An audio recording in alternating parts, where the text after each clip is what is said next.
ఈ video last వరకు చూస్తే మీకు యూజ్ స్టేట్ ఎలా వాడాలి, యూజ్ ఎఫెక్ట్ ఎలా వాడాలి, రియాక్ట్ లో హుక్స్ ఉంటాయి. సో ఆ హుక్స్ అంటే ఏంటి, ఇవన్నీ క్లియర్ గా అర్థమవుతాయి. అండ్ దాంతో పాటు ప్రాప్ బిల్డింగ్ అని ఉంటుంది. సో ఒక ప్రాప్ ని ఒక కాంపోనెంట్ నుంచి ఇంకొక కాంపోనెంట్ కి, ఆ కాంపోనెంట్ నుంచి ఇంకొక కాంపోనెంట్ కి ఎలా సెండ్ చేస్తామో, సో ఈ ప్రాసెస్ అంతా క్లియర్ గా అర్థమవుతుంది. అండ్ ఇది కాకుండా కండిషనల్ రెండరింగ్ అని ఉంటుంది. సో ఇవన్నీ కూడా చాలా క్లియర్ గా అర్థమవుతాయి మీకు వీడియో లాస్ట్ వరకు చూస్తే.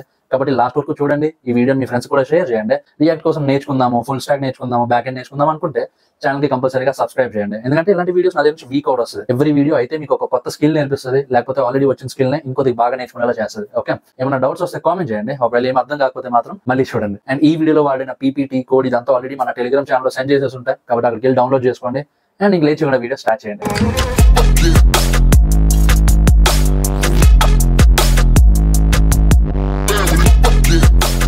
సో ఈ వీడియోలో ఫస్ట్ మనం లాస్ట్ వీడియోలో కవర్ చేసుకున్నవన్నీ కూడా ఎక్స్ప్లెయిన్ చేస్తా. దాంతో పాటు ఈ వీడియోలో చెప్పే టాపిక్స్ ఇంకొద్దిగా ఇన్ డెప్త్ ఎక్స్ప్లెయిన్ చేస్తాం అనమాట. ఓకే, ఎందుకంటే ఈ వీడియోతోనే స్టార్ట్ చేసిన వాళ్ళు కూడా అర్థం అవ్వాలి కదా మనం చెప్పేది. కాబట్టి ఫస్ట్ రియాక్ట్ జేఎస్ లో లిస్ట్ అండ్ కీస్ అని ఉంటాయి. ఓకేనా, సో లిస్ట్ అంటే ఏంటి, కలెక్షన్ ఆఫ్ ఎలిమెంట్స్. సో ఈ యాపిల్ అన్నది ఒక ఎలిమెంట్, బనానా అన్నది ఒక ఎలిమెంట్, ఆరెంజ్ అన్నది ఒక ఎలిమెంట్. సో ఈ ఎలిమెంట్స్ అన్ని, కలెక్షన్ ఆఫ్ ఎలిమెంట్స్ అన్ని కలిపి ఒక లిస్ట్. ఓకేనా, ఇది జావా స్క్రిప్ట్ లో.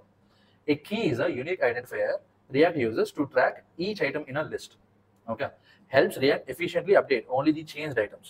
Without key, React might re-render incorrectly. So ఇక్కడ ఏంటి అవుతుంది అంటే, ఇక్కడ మనం ఇక్కడ చూసుకుంటే ఈ ఫ్రూట్స్ అనే అరేని డాట్ మ్యాప్ ఫంక్షన్ తో వాడి ఫ్రూట్ ఇండెక్స్ ఈ రెండు ఎక్స్ట్రాక్ట్ చేస్తున్నాం. ఓకేనా, సో ఇక్కడ ఏమవుతుంది, ఫస్ట్ ఇక్కడ ఫ్రూట్ ప్లేస్ లో యాపిల్ వస్తుంది. యాపిల్ ఇండెక్స్ ఏంటి 0, బనానా ఇండెక్స్ ఏంటి 1, ఆరెంజ్ ఇండెక్స్ ఏంటి 2. ఓకేనా, సో ఇప్పుడు మనుషులకి, ఇప్పుడు క్లాస్ రూమ్ లో స్టూడెంట్స్ ఉన్నారు అనుకోండి, ఆడికి రోల్ నెంబర్స్ ఉంటాయి. ఓకేనా, ఈ పర్సన్ 33, ఈ పర్సన్ 34, ఈ పర్సన్ 35 అని. సో ఇప్పుడు టీచర్ ఎవరైనా పిల్లాలి అంటే ఆ 34 గని పిల్లని అంటారు. 34 ఎందుకు చెప్తున్నా అంటే 34 నాది రోల్ నెంబర్. ఓకేనా, అందువల్ల గుర్తుంది, టీచర్లు కాదు నాకు గుర్తుంది నా roll number. Okay, so same అలానే ఇక్కడ టీచర్లో రోల్ నెంబర్లు గుర్తుపెట్టుకున్నట్టు రియాక్ట్ చేసి ఈ కీ అట్రిబ్యూట్ లో ఏముందో అది గుర్తుపెట్టుకుంటుంది ఈ పర్టికులర్ ఎలిమెంట్ కి. సో ఇప్పుడు 34 అంటే జశ్వంత్ ఆడిపోయారు. ఓకేనా, సో ఇప్పుడు ఇక్కడ కీ వాల్యూ 0 అయితే ఆ ఎలిమెంట్ ఇది ఏ, అది యాపిల్. ఒకవేళ ఇండెక్స్ 1 అనుకోండి, అప్పుడు అది ఏ ఎలిమెంట్, బనానా. ఓకేనా, ఒకవేళ ఇండెక్స్ 2 అయితే ఆ ఎలిమెంట్ ఆరెంజ్. సో దీనివల్ల ఏమవుతుంది అంటే, ఎప్పుడైనా ఒక చేంజ్ చేసినప్పుడు రియాక్ట్ చేస్తే వెంటనే గుర్తుపెట్టగలదు. ఓకే, ఈ పర్టికులర్ కీ ఉన్న ఎలిమెంట్ కి అప్డేట్ అయ్యింది, లేకపోతే ఈ పర్టికులర్ కీ ఉన్న ఎలిమెంట్ డిలీట్ అయ్యింది. సో వెంటనే అది యూఐ మీద రిఫ్లెక్ట్ అవుతుంది అనమాట. ఓకేనా, so without key React might rerender incorrectly. So ఒకవేళ కీ అట్రిబ్యూట్ లేదనుకోండి, ఎర్రర్ ఏం రాదు, బట్ రీరెండరింగ్ అనేది కరెక్ట్ గా అవ్వదు. ఓకే, సో 34 పిల్లపోయి 33 పిలిచారు అనుకోండి, అవ్వదు కదా, సీన్ మారిపోతుంది అక్కడ. కాబట్టి సేమ్ అలానే. ఓకే, సో ఇది లిస్ట్ అండ్ కీస్ అనమాట. ఒక ఫోల్డర్కి వెళ్ళి అక్కడ విఎస్ కోడ్ ఓపెన్ చేసుకోండి. సో మీరు ఇప్పుడు ఒక ఫోల్డర్ క్రియేట్ చేసుకుని ఆ ఫోల్డర్ లో విఎస్ కోడ్ ఓపెన్ చేసుకున్నాక ఇప్పుడు ఇక్కడ కమాండ్ ఏమి ఇస్తారు అంటే npm create wheat latest. Okay, so ఇచ్చి ఎంటర్ కొట్టండి. ఎంటర్ కొట్టాక మీకు ప్రాజెక్ట్ నేమ్ అడుగుతుంది. ప్రాజెక్ట్ నేమ్ ఏదో ఒకటి ఇవ్వండి. నేను డెమో అని ఇస్తున్నా. సో డెమో ఇచ్చాక ప్యాకేజ్ నేమ్ కూడా డెమో, ఓకే కొట్టండి. ఇక్కడ మనం ఫ్రేమ్వర్క్ సెలెక్ట్ చేసుకోవాలి. సో మనం ఇలా అప్ ఆరో డౌన్ ఆరో వాడితే మనకి ఫ్రేమ్వర్క్స్ దగ్గర సెలక్షన్ మారుతుంది. రియాక్ట్ దగ్గరికి ఎప్పుడైతే వస్తుందో అప్పుడు ఎంటర్ కొట్టండి. కొట్టాక మనకి వేరియంట్, ఇప్పుడు మన కార్లో వేరియంట్ లాగా ఫ్రేమ్వర్క్స్ లో కూడా వేరియంట్స్ ఉంటాయి. Okay, type script plus SWC, Java script plus SWC. So Java script వాడండి. ఓకే, సో జావా స్క్రిప్ట్ దగ్గరికి వెళ్ళి ఓకే కొట్టండి. క్రియేట్ అయిపోతుంది ప్రాజెక్ట్. ఇప్పుడు క్రియేట్ అయిపోయాక వాడు ఇక్కడ ఏమి ఇచ్చాడు, మనకి 3 కమాండ్స్ ఇచ్చాడు. ఒకటి CD డెమో. ఈ డెమో అంటే ఏంటి, మన ప్రాజెక్ట్ నేమ్. ఓకే, సో వాడు ఇక్కడ ఒక ఫోల్డర్ క్రియేట్ చేస్తాడు ఆల్రెడీ. చూసారా ఇక్కడ డెమో అని వస్తుంది. సో ఇప్పుడు CD డెమో అని కొడితే ఇప్పుడు మనం ఆ డెమో ఫోల్డర్ లో ఉన్నాం. ఇప్పుడు ఈ కమాండ్ లైన్ అంతా ఆ డెమో ఫోల్డర్ నుంచి ఎగ్జిక్యూట్ అవుతుంది. ఓకే, నెక్స్ట్ ఏంటి, npm ఇన్స్టాల్. ఈ npm ఇన్స్టాల్ కొడితే ఇది చూసారా, సెకండ్ కొడితే మనకి అక్కడ ప్యాకేజ్ అవి ఇన్స్టాల్ అవుతాయి. ఇప్పుడు ఈ ప్రాజెక్ట్ కావాల్సిన ప్యాకేజ్ ఇవన్నీ ఇన్స్టాల్ అవుతాయి అనమాట. ఓకే, సో npm ఇన్స్టాల్ అని కొట్టండి. ప్యాకేజ్ అని ఇన్స్టాల్ అవుతుంది. కొద్దిగా ఏం తీసుకుంటుంది, ప్రాబ్లం లేదు. ఓకే, నెక్స్ట్ ఏంటి, ఫైనల్ గా ప్రాజెక్ట్ రన్ చేస్తాం. ప్రాజెక్ట్ ఎలా రన్ చేస్తాము, ఈ third command npm run dev. Okay, so ఇప్పుడు ప్రాజెక్ట్ ఆల్రెడీ స్టార్ట్ అయిపోయింది. వాడు ఇక్కడ లోకల్ దగ్గర ఒక నెట్వర్క్ లింక్ ఇచ్చాడు కదా, సో దాని మీదకి వెళ్ళి కంట్రోల్ కొట్టి క్లిక్ చేయండి, ప్రాజెక్ట్ ఓపెన్ అవుతుంది. సో ఇప్పుడు ఈ లింక్ కొట్టారు కదా, ఈ లింక్ కొడితే ఈ పేజ్ మనకు వస్తుంది. కాబట్టి ఈ సైడ్ నుంచి అండి ఈ రెండు పక్కన పెట్టి మనం కోడింగ్ చేద్దాం. అప్పుడు తప్ప కోడర్ ఫీల్ రావాలి మనకి. సో ఇప్పుడు ఇది బై డిఫాల్ట్ వాడు ఇస్తాడు. ఓకే, సో ఇప్పుడు ఆ డెమో ప్రాజెక్ట్ ఓపెన్ చేయండి. ఓపెన్ చేశాక మనకి సోర్స్ ఫోల్డర్ ఉంటుంది. ఇది చాలా మోస్ట్ ఇంపార్టెంట్ పార్ట్ అనమాట. ఓకే, ఈ సోర్స్ ఫోల్డర్ లో ఈ app.jsx ఉంటుంది. ఈ app.jsx లో బై డిఫాల్ట్ ఇదంతా ఆల్రెడీ ఉంది. ఓకేనా, ప్రాజెక్ట్ ఇన్స్టాల్ అయినప్పుడు ఆడ ఒక బేసిక్ టెంప్లెట్ ఇస్తాడు. ఇప్పుడు సపోజ్ ఇక్కడ ఇలా చేసాం అనుకోండి, మనం చూసారా వెంటనే రిఫ్లెక్ట్ అయిపోయింది యూఐలో. ఓకే, సేమ్ అలానే ఇప్పుడు ఇది ఏం చేస్తాము, మొత్తం ఈ లోపల ఉన్నదంతా తీసేయండి. ఇదంతా మనం ఏం అక్కర్లేదు, తీసారు. నెక్స్ట్ ఏంటి, ఇవన్నీ కూడా తీసేయండి. ఈ యాప్ డాట్ సిఎస్ఎస్ ఫైల్ ఉంది కదా, ఆ app dot CSS file open చేయండి, తీసేయండి. నెక్స్ట్ మనం ఇంకొక చిన్న స్టైలింగ్ చేయాలి. ఏంటి, ఇండెక్స్ డాట్ సిఎస్ఎస్ ఉంది కదా, ఇండెక్స్ డాట్ సిఎస్ఎస్లో వాడు బేసిక్ స్టైలింగ్ చేస్తాడు, అది కూడా తీసేయండి. తీసేస్తే ఇప్పుడు మనం క్లియర్. ఓకేనా. నెక్స్ట్ ఏంటి, మనం ఒక కాంపోనెంట్ క్రియేట్ చేద్దాం. ఓకే, సో రియాక్ట్ అన్నది కాంపోనెంట్ బేస్డ్ ఫ్రేమ్వర్క్ అనమాట. కాబట్టి ఇప్పుడు మనం ఏ ఎలిమెంట్ చూసినా సరే అదొక కాంపోనెంటే. సో కాంపోనెంట్స్ కోసం ఇంకొద్దిగా డీప్గా కావాలి అంటే ముందు వీడియో చూడండి, జస్ట్ దీని ముందు వీడియో కింద డిస్క్రిప్షన్ కూడా పెడతాను, దాంట్లో చాలా క్లియర్గా ఎక్స్ప్లెయిన్ చేశా. సో కాంపోనెంట్ అంటే ఏంటి, ఇప్పుడు మన పేజ్ ఉంది, ఇప్పుడు సపోజ్ ఇదే ఒక పేజ్ అనుకుందాము. ఈ పేజ్లో ఇదంతా ఒక కాంపోనెంట్, ఈ వాట్ ఈ స్టేట్ ఇదంతా హెడ్డింగ్ కాంపోనెంట్, ఇదంతా పీ ట్యాగ్ కాంపోనెంట్, ఇదంతా ఇమేజ్ కాంపోనెంట్, ఇదంతా ఇమేజ్ కాంపోనెంట్. సో ఒక వెబ్ పేజ్ ఓపెన్ చేస్తే ఆ వెబ్ పేజ్లో మనకి ఏది కనిపిస్తుందో అవన్నీ ఒక కాంపోనెంట్స్ అనమాట. ఓకే, ఇప్పుడు మనం ఒక కాంపోనెంట్ క్రియేట్ చేద్దాం. ఏంటి, ఫస్ట్ కాంపోనెంట్ కన్నా ముందు కాంపోనెంట్స్ అన్నిటికీ కలిపి ఒక ఫోల్డర్ క్రియేట్ చేద్దాం. కాంపోనెంట్స్ క్రియేట్ చేసాము. ఇప్పుడు ఒక కాంపోనెంట్ క్రియేట్ చేద్దాం. ఏంటో కాంపోనెంట్, వీడియోస్ కాంపోనెంట్ క్రియేట్ చేద్దాం. Videos dot JSX. చూసుకోండి ఎక్స్టెన్షన్ జేఎస్ఎక్స్ ఉండాలి. జేఎస్ ఉంటే జావా స్క్రిప్ట్ ఫైల్ అయిపోతుంది, కాబట్టి జేఎస్ఎక్స్ ఇవ్వండి. ఓకే, జేఎస్ఎక్స్ అంటే ఇప్పుడు మన జావా స్క్రిప్ట్ కోడ్లోనే హెచ్టిఎంఎల్ కూడా, సో ఈ రెండు కలిపి ఒకే ఫైల్లో ఉంటాయి. హెచ్టిఎంఎల్ జావా స్క్రిప్ట్ కాదు, హెచ్టిఎంఎల్ జావా స్క్రిప్ట్ డాట్ హెచ్టిఎంఎల్లో ఉంటుంది, జావా స్క్రిప్ట్ హెచ్టిఎంఎల్, ఇది జేఎస్ఎక్స్ ఫైల్లో ఉంటుంది. ఓకేనా. సో ఇప్పుడు మనం ఒక కాంపోనెంట్ క్రియేట్ చేద్దాం. ఏంటా కాంపోనెంట్, ఇంపోర్ట్ రియాక్ట్. మీరు ఏ కాంపోనెంట్ బిల్డ్ చేసినా సరే ఫస్ట్ రియాక్ట్ని ఇంపోర్ట్ చేసుకోవాలి. దాని తర్వాత ఫంక్షన్ మై ఛానల్ వీడియోస్. ఓకేనా. ఇప్పుడు ఇది ఒక కాంపోనెంట్, దీని లోపల ఏంటి, రిటర్న్ స్టేట్మెంట్ ఇవ్వాలి. ఓకే, చూసుకోండి బ్రాకెట్ రిటర్న్ రెండు ఒకే లైన్లో ఉండాలి, బ్రాకెట్ కింద ఉంటే ఇంకా పనిచేయదు. ఓకే, సో ఇప్పుడు మనం క్రియేట్ చేసిన ఫంక్షన్ని అంటే క్రియేట్ చేసిన కాంపోనెంట్ని ఎవరికైనా ఎక్స్పోర్ట్ చేయాలి కదా, కాబట్టి export default my channel videos. ఓకేనా. సో ఇది ఒక కాంపోనెంట్ అనమాట. చూసుకోండి ప్రతి కాంపోనెంట్కి ఫస్ట్ లెటర్ క్యాపిటల్ ఉండాలి. ఓకే, ఇది ఒక రూల్. ఒక కాంపోనెంట్ బిల్డ్ చేసినప్పుడు ఆ కాంపోనెంట్ ఫంక్షన్ నేమ్ మనం క్యాపిటల్ పెట్టాలి స్టార్టింగ్. Okay, nice. ఇప్పుడు మై ఛానల్ కాంపోనెంట్ వచ్చేసింది. ఇది మనం ఎక్స్పోర్ట్ చేస్తున్నాం అంతే, ఎక్కడ ఇంపోర్ట్ చేసుకోలేదు. కాబట్టి ఇక్కడ ఈ యాప్ డాట్ జేఎస్ఎక్స్లో ఇంపోర్ట్ చేసుకోండి. ఏంటి, ఇంపోర్ట్ వీడియోస్ డాట్ కాదు, చూసుకోండి ఇంపోర్ట్. ఇక్కడ మన కాంపోనెంట్ నేమ్ ఏంటి, మై ఛానల్ వీడియోస్, కాబట్టి మై ఛానల్ వీడియోస్ అని కొట్టగానే మనం ఆ ఛానల్ కాంపోనెంట్స్ని ఎక్స్పోర్ట్ చేస్తున్నాం కదా. ఇప్పుడు ఆ మై ఛానల్ వీడియోస్ అనేది ఒక కాంపోనెంట్, ఆ కాంపోనెంట్ని మనం ఎక్స్పోర్ట్ చేస్తున్నాం కాబట్టి అది ఆటోమేటిక్గా తీసుకుంటుంది. ఓకే, మనం ఇలా ఎంటర్ చేయగానే లొకేషన్తో సహా అదే ఇంపోర్ట్ చేసుకుంటుంది. ఇప్పుడు ఆ ఇంపోర్ట్ చేసుకున్న దాన్ని మనం మన యాప్ కాంపోనెంట్లో ఎలా వాడతాము, ఓపెన్ బ్రాకెట్ చేసి, సో ఈ లెస్ దాన్ సింబల్ ఉంటుంది కదా, అది పెట్టి మై ఛానల్ వీడియోస్. సో ఆ కాంపోనెంట్ నేమ్ ఇచ్చి సెల్ఫ్ క్లోజింగ్. ఓకేనా, రెండు ట్యాగ్స్ ఉండవు, సెల్ఫ్ క్లోజింగ్. సో ఇక్కడ చూసారా మై ఛానల్ కాంపోనెంట్, కావాలంటే ఇది మనం H1 ట్యాగ్లో పెట్టుకోవచ్చు, H1. ఓకే, సో ఇది ఒక కాంపోనెంట్ క్రియేట్ చేసాం. ఇప్పుడు మనం ఎక్కడ ఉన్నాం, ఫస్ట్ లిస్ట్ అండ్ కీస్ కదా చెప్తాను మీకు. ఇప్పుడు ఫర్ సపోజ్ ఇక్కడ మనం ఒక లిస్ట్ ఇద్దాం. ఓకేనా, let my channel videos equal to react JS part 1. చూసుకోండి మీరు స్ట్రింగ్ ఇస్తే అటు ఇటు కామర్స్ ఉండాలి, అటు ఇటు కోడ్స్ ఉండాలి మీరు స్ట్రింగ్ ఇస్తున్నట్టయితే. Okay, node JS, JavaScript ఇలా చాలా వీడియోస్ కవర్ చేసాము, కావాలంటే ఒకసారి ముందు చూడండి నేర్చుకుందాం అనుకుంటే. ఓకే, మీ ఫ్రెండ్స్ కూడా షేర్ చేయండి. సో ఇప్పుడు ఇది మై ఛానల్ వీడియోస్ అన్న ఒక లిస్ట్. ఓకే, సో ఇక్కడ మనకు ఫ్రూట్స్ ఉన్నాయి కదా, సేమ్ అలాంటి ఫ్రూట్స్ లాగే ఇది మన ఛానల్ వీడియోస్. ఇప్పుడు మనం ఆ ఛానల్ వీడియోస్ని ఇక్కడ ఎలా ప్రింట్ చేస్తాము, యూఐలో ఎలా ప్రింట్ చేస్తామంటే ఇదంతా లోపల పెట్టండి. లాస్ట్ వీడియోలో ఏం చెప్పా, మీరు రిటర్న్ స్టేట్మెంట్ లోపల ఈ ఫ్రాగ్మెంట్ అంటాం దీన్ని. ఓకేనా, సో అంటే డివ్ ట్యాగ్ కానీ లేకపోతే సెక్షన్ ట్యాగ్ కానీ ఇలా బండ్లింగ్ ట్యాగ్ ఏది ఉండదు. జస్ట్ మీకు ఏ ట్యాగ్ ఇవ్వాలనిపించకపోతే జస్ట్ ఇలా ఒక ఎంటీ ట్యాగ్స్ పెట్టాను. సో ఇదప్పుడు ఇదంతా కలిపి ఒక ఫ్రాగ్మెంట్ అవుతుంది. అప్పుడు ఏ ఫ్రాగ్మెంట్లో అయినా సరే కర్లీ బ్రేసెస్ ఓపెన్ క్లోజ్ చేస్తే ఆ లోపల ఉన్నదంతా జావా స్క్రిప్ట్ కోడ్గా కన్సిడర్ అవుతుంది అని చెప్పాను. సో ఇప్పుడు మై ఛానల్ వీడియోస్ ఇక్కడ చూడండి, పోలండి రెండు కన్ఫ్యూజ్గా ఉన్నాయి కదా. సరే, మై ఛానల్ వీడియోస్ కాకుండా వీడియోస్ పెడదాం. Okay, okay, videos dot map. ఇప్పుడు ఇక్కడ ఏమవుతుంది, ఫస్ట్ వీడియో యారో ఫంక్షన్ ఇచ్చే రిటర్న్ వీడియో. ఇప్పుడు ఇక్కడ సేవ్ చేస్తే ఇక్కడ చూసారా react JS part 1 node JS Java script అని వచ్చింది. బట్ ఇక్కడ ఏమవుతుంది, ఇదంతా సింగిల్ లైన్లో వచ్చేస్తుంది. కాబట్టి ఇక్కడ జస్ట్ ఇలా వీడియో అని కాకుండా ఒక li ట్యాగ్ ఇద్దాం. ఓకేనా, li. ఇప్పుడు ఇక్కడ మనం సేవ్ చేసాం అనుకోండి, ఇక్కడ చూసారా, సో ఇక్కడ చూసారా మొత్తం అంతా వీడియో అని వచ్చింది. ఎందుకు ఇక్కడ వీడియో ప్రింట్ అయింది కాబట్టి. కానీ ఈ వీడియోలో ఏ వేరియబుల్ ఉంటే ఆ వేరియబుల్ మనకు ప్రింట్ అవ్వాలంటే సేమ్ ఇక్కడ కూడా మళ్ళీ కర్లీ బ్రేసెస్ పెట్టండి, వీడియో ఇది. ఇప్పుడు మీరు సేవ్ చేసి రన్ చేస్తే ఇక్కడ చూసారా, ఫస్ట్ ఇక్కడ ఏంటి వీడియోస్లో రియాక్ట్ చేసి ఉంది.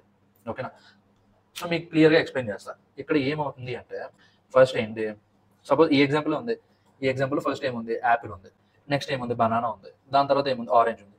ఇప్పుడు ఈ ఫ్రూట్స్ డాట్ మ్యాప్ అన్న ఫంక్షన్ ఏం చేస్తుందంటే ఈ అరేలో ఉన్న ఎలిమెంట్స్ అన్నిటిని 1 by 1 వెళ్తుంది. ఓకేనా, సో ఇప్పుడు దీని ఇండెక్స్ ఏం 0, దీని ఇండెక్స్ 1, దీని ఇండెక్స్ 2 కదా.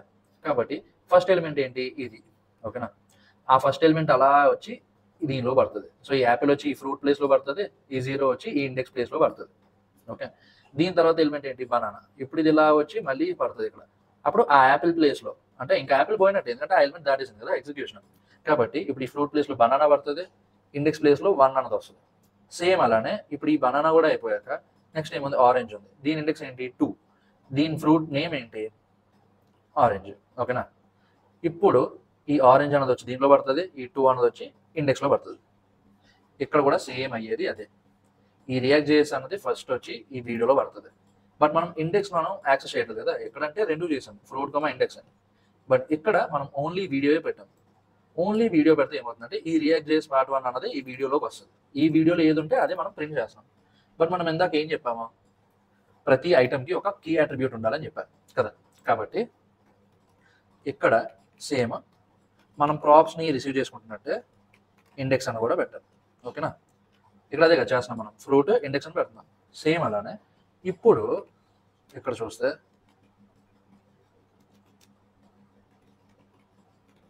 ఇండెక్స్, ఇప్పుడు సేవ్ చేస్తే ఇక్కడ చూసారా, రియాక్ట్ చేసి పార్ట్ 1 ఏది, ఫస్ట్ ఎలిమెంట్. ఫస్ట్ ఎలిమెంట్కి ఎప్పుడు ఇండెక్స్ 0, నోట్ చేసి ఇండెక్స్ ఎప్పుడు 1. ఎందుకు, ఇది అరేలో సెకండ్ ఎలిమెంట్ కాబట్టి. దీని ఇండెక్స్ ఎప్పుడు 2. ఎందుకంటే ఇది థర్డ్ ఎలిమెంట్ కాబట్టి. ఓకేనా, ఇప్పుడు నెక్స్ట్ ఏదైనా బూట్ స్ట్రాప్ అన్నాం అనుకోండి, దీని ఇండెక్స్ ఏం వస్తుంది, గెస్ట్ చేసి కామెంట్లో పెట్టండి. ఓకే, సేవ్ చేస్తే 3 వస్తుంది. ఓకేనా, ఇప్పుడు మనం ఇండెక్స్ యాక్సెస్ చేస్తున్నాము, బాగుంది. ఇప్పుడు ఈ లిస్ట్ అన్నది ఉంది కదా, కీకి సేమ్ ఆ ఇండెక్స్ ఇచ్చేద్దాం. ఇక్కడ చూస్తే 0, 1, 2, 3 ఇండెక్స్ అనేది ఎప్పుడు యూనిక్ గానే ఉంటుంది. ఎందుకంటే దీనికి ఒక ఇండెక్స్ ఉంటుంది, దీనికి ఒక ఇండెక్స్ ఉంటుంది, దీనికి ఒక ఇండెక్స్ ఉంటుంది. దీని తర్వాత ఇంకో 100 ఎలిమెంట్స్ వస్తే ఆ 100కి వేరు వేరు ఇండెక్సెస్ ఉంటాయి. ఓకేనా, కాబట్టి సేమ్ అలానే వస్తుంది అనమాట. ఓకే, ఈ కీ వాల్యూ అన్నది ఎప్పుడు యూనిక్ గానే ఉంటుంది. కాబట్టి రియాక్ట్ చేసి మనకి ఏ ప్రాబ్లం కూడా రాదు. ఇది లిస్ట్ అండ్ కీస్ కదా. ఓకే, నెక్స్ట్ ఏంటి, మీరు వినే ఉంటారు హుక్స్ ఇన్ రియాక్ట్. ఒకవేళ వినకపోయినా సరే నేను చెప్తాను. ఫస్ట్ రియాక్ట్ లో ఏమేమి ఫీచర్స్ ఉంటాయి, సో నోటబుల్ ఫీచర్స్ ఏంటనో చూద్దాం. రియాక్ట్ లో ఏంటి, storing values that can change over time. అంటే ఇప్పుడు సపోజ్ ఒక వీడియో ఉంది, వీడియోకి ఏముంటాయి, లైక్స్ ఉంటాయి, కామెంట్స్ ఉంటాయి. ఓకేనా, ఇప్పుడు ఒక వీడియోకి లైక్స్ అన్న పెరుగుతూ వెళ్తూ ఉంటాయి, కామెంట్స్ అన్న కూడా పెరుగుతూ వెళ్తుంటాయి. లేకపోతే కామెంట్స్ అన్న కొన్నిసార్లు పెరుగుతాయి, కొన్నిసార్లు తగ్గుతాయి. ముందు పెట్టినోడు తీసేయచ్చు, లేకపోతే ముందు పెట్టలేనోడు మళ్ళీ కామెంట్ చేయొచ్చు. కాబట్టి ఓవర్ ద టైం అవి చేంజ్ అవుతూ ఉంటాయి అన్నమాట. ఓకేనా, లైక్స్ అన్నవి, కామెంట్స్ అన్నవి. So storing values that can change over time, ఇది ఒక ఫీచర్ రియాక్ట్ లో. ఓకేనా, ఏ ఫీచర్, స్టేట్ ఫీచర్. నెక్స్ట్ ఏంటి, running code after component renders. So ఒక కాంపోనెంట్ అన్నది రెండర్ అయిపోయాక ఒక పర్టికులర్ కోడ్ మనం ఏమైనా రన్ చేయాలనుకోండి, ఆ కోడ్ రన్ చేస్తాం. సో ఇది ఒక ఫీచర్. ఈ ఫీచర్ పేరు ఏంటి, సైడ్ ఎఫెక్ట్స్ ఫీచర్. ఓకేనా, ఇంకొక ఫీచర్ ఉంది ఏంటి, ఇప్పుడు మన డామ్ ఎలిమెంట్స్ ఉంటాయి కదా, div, p tag, body tag, ఇవన్నీ. సో ఇవన్నీ డామ్ వాల్యూస్, డామ్ ఎలిమెంట్స్ అన్నమాట. ఓకేనా, so accessing DOM elements and values, ఆ ఫీచర్ పేరు ఏంటి, రెఫ్స్. సో ఇప్పుడు హుక్స్ అంటే ఏంటో చూద్దాం. Hooks are special functions in React that let you use state and other features. ఇది స్టేట్ ఫీచర్, ఇది సైడ్ ఎఫెక్ట్ ఫీచర్, ఇది రెఫ్స్ ఫీచర్. ఓకేనా, features in functional components. So మనం లాస్ట్ వీడియోలో చెప్పుకున్నాం ఏంటి, కాంపోనెంట్స్ లో 2 టైప్స్ ఉంటాయి. ఓకే, కాంపోనెంట్స్ ఏంటి, ఒకటి క్లాస్ బేస్డ్, రెండోది ఫంక్షన్ బేస్డ్. ఓకే, మనం ఇప్పుడు ఈ సిరీస్లో, రియాక్ట్ చేసే సిరీస్లో మనం ఇప్పుడు స్టార్ట్ చేసేదంతా ఫంక్షన్ బేస్డ్ కాంపోనెంట్స్. ఎందుకంటే క్లాస్ బేస్డ్ కాంపోనెంట్స్ ఇప్పుడు ఎవరు వాడట్లేదు, అంటే లేటెస్ట్గా వచ్చినాయి function based components. Okay, so ఆ ఫంక్షనల్ బేస్డ్ కాంపోనెంట్స్ ని మనం యూజ్ చేస్తాం. మీరు నేర్చుకోవాల్సింది కూడా అవే. Hooks are special functions in React that let you use state and other React features and functional components. Okay, so most use hooks ఏంటి, use state hook. ఆ యూజ్ స్టేట్ హుక్ అంటే ఈ స్టేట్ ఫీచర్ని వాడడానికి ఈ యూజ్ స్టేట్ హుక్ వాడతాం. Use effect hook, ఇప్పుడు ఈ సైడ్ ఎఫెక్ట్స్ ఫీచర్ ఉంది కదా, అంటే కాంపోనెంట్ ఆల్రెడీ డిస్ప్లేకి వచ్చేసాక అప్పుడు మనం ఏదైనా ఒక కోడ్ రన్ చేయాలనుకుంటాం, పర్టికులర్ కోడ్ అంటే ఒక ఏపీఐ కాల్ కానీ లేకపోతే ఒక అలర్ట్ మెసేజ్ కానీ. కొన్ని వెబ్సైట్స్ ఉంటాయి, వెబ్సైట్స్ ఏంటి, మనం ఇలా పేజ్ ఓపెన్ చేయగానే ఒక పాపప్ వస్తుంది, ఓకేనా. సో అలాంటి ఎఫెక్ట్స్. సో ఇవన్నీ ఏమవుతుందంటే పేజ్ లోడ్ అయిపోయాక మనకి ఆ పాపప్ రావాలి కాబట్టి అక్కడ యూజ్ ఎఫెక్ట్ అని హుక్ వాడి ఈ సైడ్ ఎఫెక్ట్స్ ఫీచర్ని ఇంప్లిమెంట్ చేస్తాం. సేమ్ అలానే యూజ్ రెఫ్, ఈ రెఫ్ ఫీచర్ వాడడానికి ఈ యూజ్ రెఫ్ హుక్ వాడతాం. ఈ యూజ్ రెఫ్ ఫీచర్ అంటే ఏంటి, ఇప్పుడు మన ఫంక్షనల్ బేస్డ్ కాంపోనెంట్ లో ఆ డామ్ వాల్యూస్ ఉంటాయి కదా, DOM attributes, div tag, p tag, ఇవన్నీ. సో వాటిని యాక్సెస్ చేయడానికి యూజ్ రెఫ్ వాడతాం, okay. Hooks should always be called at the top of the component, not inside loops or conditions. So ఇప్పుడు first use state అంటే ఏంటో చూద్దాం, okay. Use state కూడా ఒక హుక్కే, మనం ఇప్పుడే కదా చూసాం జస్ట్. సో ఇది one of the hook, okay. So first use state అంటే ఏంటో చూద్దాం. ఏంటి, what is a state and react. So state is like a variable that lives inside the component, ఇది బాగా గుర్తుంచుకోండి, inside the component and controls how the UI behaves. React components automatically రీరెండర్ when state changes. ఇది నేను చెప్తాను, నేను just ఒకసారి మీకు అర్థమవడానికి అని చెప్పి ఒకటి చదువుకున్న తర్వాత మీకు ఎక్స్ప్లెయిన్ చేస్తాను, okay. So use state when your data can change over time. ఇందాక చెప్పారు కదా, వీడియోకి లైక్స్, కామెంట్స్, ఇవేంటి ఓవర్ ద టైం చేంజ్ అవుతూ ఉంటాయి, అయితే పెరుగుతాయి లేకపోతే తగ్గుతాయి. For example Instagram post like button, ఇప్పుడు మన ఇన్స్టా పోస్ట్ ఉంటుంది కదా, దాని కింద లైక్స్ పెరుగుతాయి తగ్గుతాయి, కామెంట్స్ పెరుగుతాయి తగ్గుతాయి. So the likes count of a particular post, suppose ఇది ఒక ఇన్స్టాగ్రామ్ పోస్ట్, దీని లైక్స్ ఉన్నాయి, కామెంట్స్ ఉన్నాయి, షేర్స్ ఉన్నాయి, ఈ మూడు ఓవర్ ద టైం మారుతూ ఉంటాయి, ఓకేనా. ఇప్పుడు సేమ్ అదే యూజ్ స్టేట్ ఇక్కడ పెడదాం. ఇప్పుడు ఇది ఇలా కామెంట్ చేసేయండి, ఓకేనా. లేకపోతే ఇంకొక కొత్త కాంపోనెంట్ క్రియేట్ చేద్దామా, ఏంటి, స్టేట్స్ డెమో అని, ఓకే. ఒక్కొక్క కాన్సెప్ట్ ఒక్కొక్క కాంపోనెంట్ క్రియేట్ చేద్దాం, okay. Import react function states demo, ఇక్కడ రిటర్న్ స్టేట్మెంట్ ఇవ్వండి, export default states demo, right. ఇప్పుడు మనం ఈ వీడియోస్ దాదా క్లోజ్ చేసండి, అది ఓన్లీ మనం దేనికి వాడాము, ఈ లిస్ట్ కీస్ కాన్సెప్ట్ని ఎక్స్ప్లెయిన్ చేయడానికి వాడాము, కాబట్టి ఇక్కడ కూడా ఇది తీసేస్తే పోతుంది. ఇప్పుడు ఏం చేస్తాం, మనం ఈ స్టేట్స్ డెమో కాంపోనెంట్ని మనం ఇంపోర్ట్ చేసుకోవాలి. చేసుకున్నాక నెక్స్ట్ ఏంటి, స్టేట్స్ డెమో, ఓకే. ఇప్పుడు ఈ స్టేట్స్ డెమోలో ఏదైతే ఉన్నాయో అవన్నీ ఇక్కడ ప్రింట్ అవుతుంది. బట్ ఎందుకు ఎర్రర్ వచ్చింది, మనం జస్ట్ ఇలా పెట్టేసి వదిలేసాం కాబట్టి. ఇప్పుడు ఏదో ఒకటి రిటర్న్ చేయాలి, ఓన్లీ రిటర్న్ చెప్పేసి వదిలేస్తే చాలు కదా, ఏదో ఒకటి రిటర్న్ చేయాలి. కాబట్టి ఇప్పుడు మనం రీలోడ్ చేస్తే ఎర్రర్ పోతుంది, ఓకే. H1 ఇక్కడ పెట్టండి, స్టేట్స్ డెమో వచ్చేసింది. నెక్స్ట్ ఏంటి, యూజ్ స్టేట్. సో ఇక్కడ హుక్స్ దగ్గర ఏం చెప్పాను నేను, hooks should always be called at the top of the component, not inside loops or conditions, ఓకేనా. కాబట్టి ఫస్ట్ మనం ఏ హుక్ వాడాలన్నా అది మనం మన కోడ్లోకి ఇంపోర్ట్ చేసుకోవాలి, ఓకే. సో ఇప్పుడు మనం ఏం హుక్ వాడదాం అనుకుంటున్నాం, use state, import use state కొట్టగానే అది ఇంపోర్ట్ అయిపోతుంది, ఓకే. ఇది స్టార్ట్ ఆఫ్ ది కాంపోనెంట్, ఇదంతా కాదు, ఇదంతా జస్ట్ కాంపోనెంట్ ఫైల్, కానీ కాంపోనెంట్ ఎక్కడ స్టార్ట్ అవుతుంది, ఈ ఫంక్షన్ నుంచి స్టార్ట్ అవుతుంది. కాబట్టి ఆ హుక్ని మనం ఇక్కడ పెడతాం. సో ఇప్పుడు ఇక్కడ ఏమవుతుంది అంటే కాన్స్ట్ సింటెక్స్, ఫస్ట్ ఇది చూడండి, నేను మీకు ఎక్స్ప్లెయిన్ చేస్తాను. Video name set video name equal to use state note చేసి అని ఉంది, ఓకేనా. సో ఇప్పుడు ఇక్కడ ఏమవుతుంది, ఇక్కడ నేను ఏం రాసా, ఈ స్టేట్మెంట్ ఇలా రాసా కదా, వీడియో నేమో సెట్ వీడియో నేమో యూజ్ స్టేట్, సేమ్ అదే ఇక్కడ ఎగ్జాంపుల్లో ఉంది. ఏంటి, likes set likes use state 3. So ఇప్పుడు ఇక్కడ ఏం జరుగుతుంది అంటే ఈ యూజ్ స్టేట్ లోపల ఏది ఉందో ఈ 333 అని ఉంది కదా, ఈ 333 అన్నది బై డిఫాల్ట్ ఈ లైక్స్ కి అసైన్ అయిపోతుంది. అంటే ఇప్పుడు something similar like let likes equal to 333 అన్నట్టు, ఓకేనా. సో ఇది సేమ్ అవుతుంది, కానీ ఎక్కడ తేడా వస్తుంది అంటే ఈ సెట్ లైక్స్ దగ్గర, ఓకే. ఫర్ సపోజ్ ఎవడైనా లైక్ కొట్టినప్పుడు మనకి లైక్స్ అనో పెరగాలి. సో దాన్ని మనం ఏం చేస్తాము, లైక్స్ ఈక్వల్ టు లైక్స్ +1. అప్పుడు ఇక్కడ ఏమవుతుంది, 333 ఉన్నది, నెక్స్ట్ టైం ఎవడైనా లైక్ కొడితే 333 + 1, సో ఇదేంటి 334 అవుతుంది, ఓకే. నెక్స్ట్ ఇంకోటి ఎవడైనా లైక్ కొట్టాడు అనుకోండి, అది 334 + 1 అవుతుంది, 335. ఇది ఏంటి నార్మల్ జావా స్క్రిప్ట్లో. బట్ రియాక్ట్ జేఎస్లో అలా కాదు, మనం ఈ సెట్ లైక్స్ అన్న ఈ ఫంక్షన్ వాడి మనం ఈ యూజ్ స్టేట్లో ఉన్న దీన్ని అప్డేట్ చేస్తాం, ఓకేనా. సో ఈ లైక్స్ని అప్డేట్ చేయడానికి ఈ సెట్ లైక్స్ని వాడతాం. సో అది ఎలా అన్నది ఇప్పుడు నేను మీకు చూపిస్తాను, చూడండి. ఇది వీడియో నేమ్, ఫస్ట్ ఇది చూద్దాం, ఓకే. ఇందాక ఏం చెప్పా, ఈ లోపల యూజ్ స్టేట్ లోపల ఏదైతే ఉందో అది డైరెక్ట్గా వచ్చి ఈ వేరియబుల్కి అసైన్ అయిపోతుంది. కాబట్టి H6 పెట్టుకొని వీడియో నేమ్ మనకి కర్లీ బ్రేసెస్లో ఉంటే ఆ వేరియబుల్ ఏది ఉందో అది ప్రింట్ అవుతుంది, లేకపోతే ఆ వేరియబుల్ అలా వచ్చేస్తుంది. కాబట్టి వీడియో నేమ్. ఇప్పుడు ఇక్కడ చూసారా, ఇందాక ఏం చెప్పా, వీడియో నేమ్ లోపలే కదా మనం ఇక్కడ లోపల ఏది ఇచ్చామో అది ఉంటుంది. కాబట్టి ఆ వీడియో నేమ్కి నోట్ చేసి అన్నది అసైన్ అయింది. ఇప్పుడు మనం ఇక్కడ ఈ కర్లీ బ్రేసెస్ వాడాం కాబట్టి వీడియో నేమ్ వేరియబుల్కి ఏది అసైన్ అయిందో అది పడుతుంది. ఒకవేళ ఈ కర్లీ బ్రేసెస్ వాడకపోతే జస్ట్ ఇదో చూసారా వీడియో నేమ్ అని పడుతుంది. ఓకే, సో కర్లీ బ్రేసెస్ వాడితే అది ఒక వేరియబుల్గా కన్సిడర్ అవుతుంది, లేకపోతే అది జస్ట్ ఒక టెక్స్ట్గా కన్సిడర్ అవుతుంది. సో నోట్ చేసి సరిపోయింది. ఇప్పుడు సేమ్ అలానే video likes. Okay, set video likes ఇనీషియల్గా ఒక 95 వేద్దాం. ఓకేనా, ఇప్పుడు దీని కింద నేను చెప్పా H6 ఇంకోటి ఏంటి లైక్స్ ఈక్వల్ టు వేరియబుల్ కదా కావాలి మనకి వీడియో లైక్స్. సో లైక్స్ 95 సరిపోయింది. దాని తర్వాత ఇప్పుడు మనం తర్వాత ఎవడైనా లైక్ కొట్టాడు అనుకోండి, ఫస్ట్ లైక్ కొట్టడానికి బటన్ ఉండాలి కదా, కాబట్టి బటన్ ఇద్దాం. బటన్ లైక్ వీడియో ఇచ్చాము. ఓకేనా, సో ఇప్పుడు నెక్స్ట్ ఏం కావాలి నాకు, ఇది కొట్టిన ప్రతిసారి 95 అన్నది అప్డేట్ అవ్వాలి. ఓకే, దానికి మనం ఏం చేస్తాము అంటే ఆన్ క్లిక్ ఫస్ట్ ఒక ఈవెంట్ లిజనర్ పెట్టండి. ఆన్ క్లిక్ ఎప్పుడైతే క్లిక్ చేస్తున్నామో అప్పుడు లోపల మళ్ళీ ఒక యారో ఫంక్షన్ రాయండి.